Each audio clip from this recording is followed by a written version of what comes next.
Anyway, we're just doing a quick brief here on where we're at with this airplane.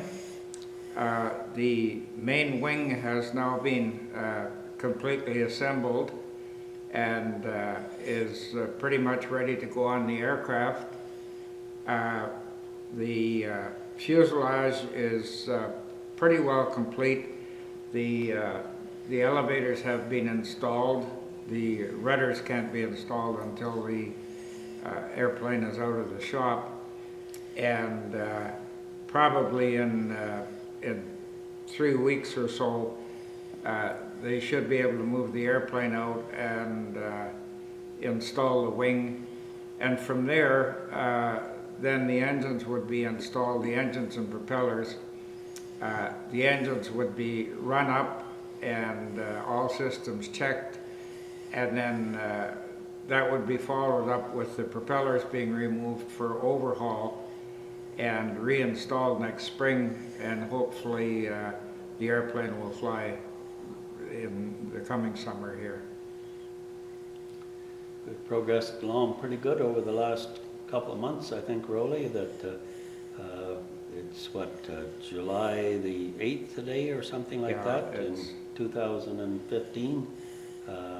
Since spring we've been working pretty steady, and we've got the outboard wing attached, like you mentioned, to the main wing, and we've got the leading edges and trailing edges reinstalled, and we've got a few minor things to do on the wing section, and then it's about ready to go on.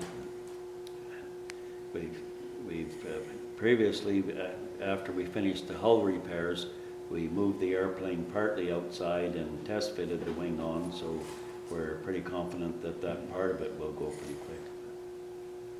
And I've found on this aircraft, I found the workmanship to be very good. I'm quite pleased with the progress they've made, the quality of the work, and this should be a fine airplane.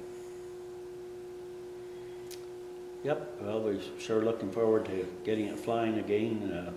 The airplane was a large part of Canadian history during the war, and it was manufactured in Canada for the RCAF, and then hauled fish in northern Saskatchewan, and freighted in northern Manitoba, and then northern Quebec, and then it fought fires in Newfoundland, and then Alberta and Northwest Territories. So it's very much a Canadian airplane through and through, and it's sure learned a lot of Canadian history with our involvement in it, and met an awful lot of interesting Canadians that flew and operated it. So, including Rollie, who was our great friend and mentor, and has been a tremendous help with the whole project.